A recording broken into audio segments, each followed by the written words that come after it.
What if we want to consider the whole world as our investment opportunity? We will start by making a capital market line graph that includes the global portfolio. Combine home and global portfolios, calculate the return and standard deviation, and plot them into the graph. The advantage of investing in the global portfolio will be equal to the difference between the return from combining home and global portfolio and the return calculated by using CAPM, as shown in the formula. The formula tells us that it will be more preferable to diversify through investing in the global portfolio only if the two portfolios have a negative correlation with each other. Here we have the price movements for the Oslo Stock Exchange. This will represent the home portfolio. The global portfolio will be the FSCI World Index ETF. This is an ETF that replicates the performance of the World Index. We calculate the historical returns and volatility. The Norwegian Treasury notes of 3 to 10 years have between 1.15% to 1.88%. They could represent the risk-free rate, but the rates are so low that it's better to use the bank deposit rate, which is also quite risk-free. 2.30%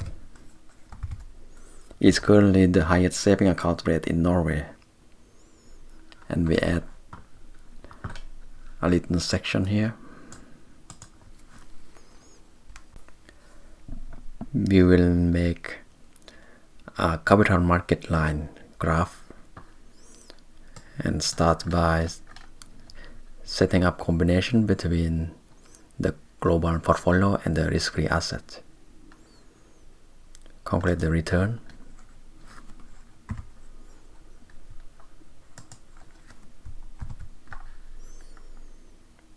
The weight of the global portfolio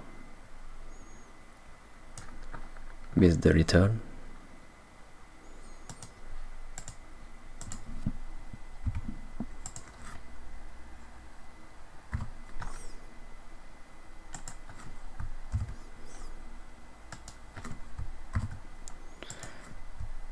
Plus the weight of the risk-free asset multiplied by the return.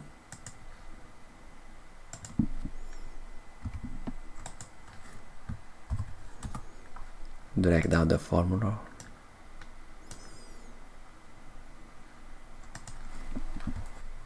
Standard deviation.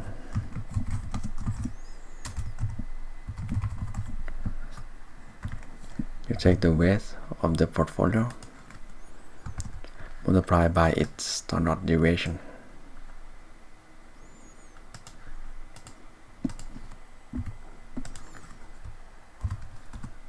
Drag down the formula.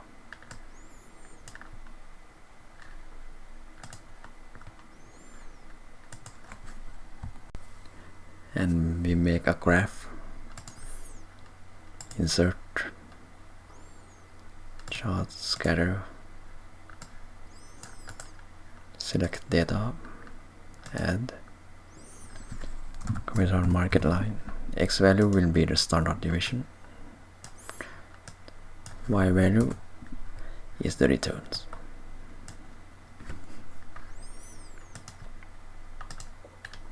Move this chart here.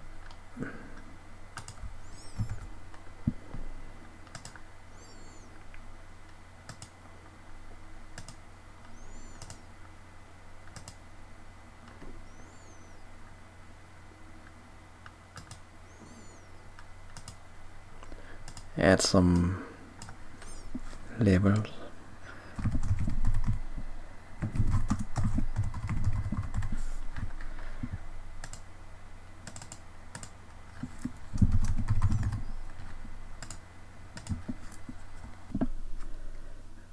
This is the combinations between the global portfolio and the risk-free rate of the home market. The point with The best trade-off between risk and return is where you only hold the global portfolio.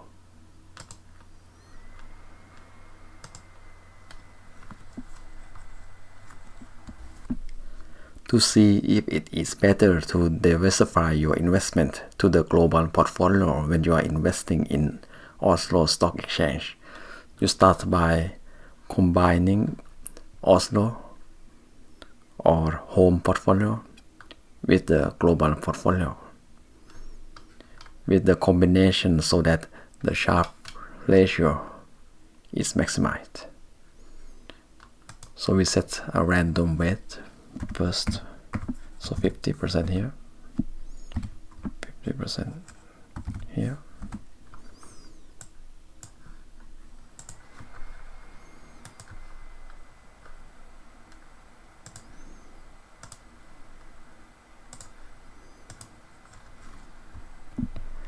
Calculate the Sharpe ratio.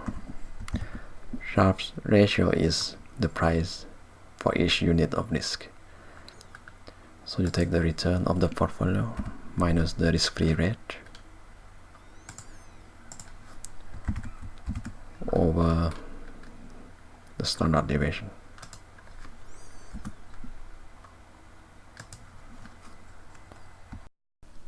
Let's try using solver to find the allocation that gives highest return per unit of risk.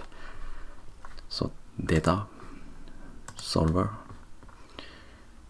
you set this cell to the maximum by changing these two cells and keep this cell up to 100%. Okay. So, okay. It shows that we should only invest in the global portfolio. Oslo Stock Exchange has too high a risk for the return it gives. For the sake of this example, we will keep the allocation as 50% in each portfolio. Plot the data into the capital market line graph. Select data, add portfolio. X value is the standard deviation. Y value is the return. Add some labels.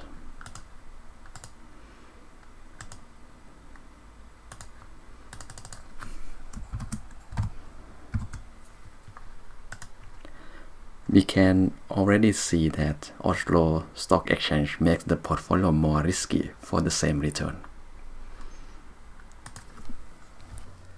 Let's break down the risk of Oslo Stock Exchange by calculating beta. For simplicity, we will use the sloped formula. So, slope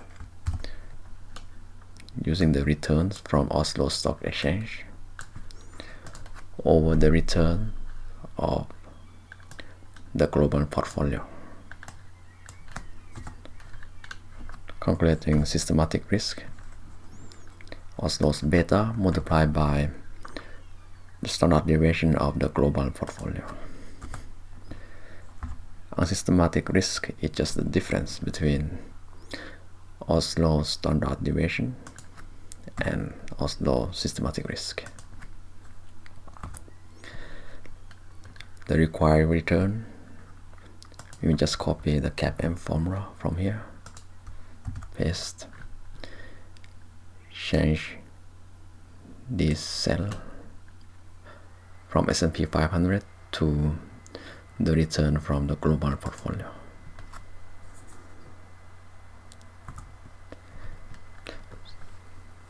And alpha value is the difference between Oslo historical return and Oslo's required return from CAPM. Reduce the decimals.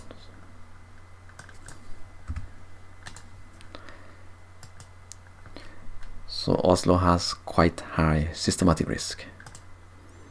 This is an undiversifiable risk. Alpha value is negative, implying that Oslo Stock Exchange is overpriced comparing to the global portfolio. And to find if there is excess return by diversify and combine your investment with a global portfolio.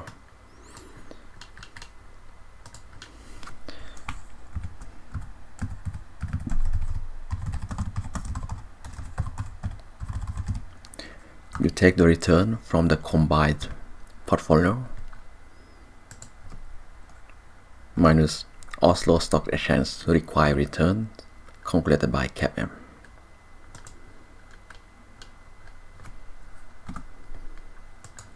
Reduce the set decimals.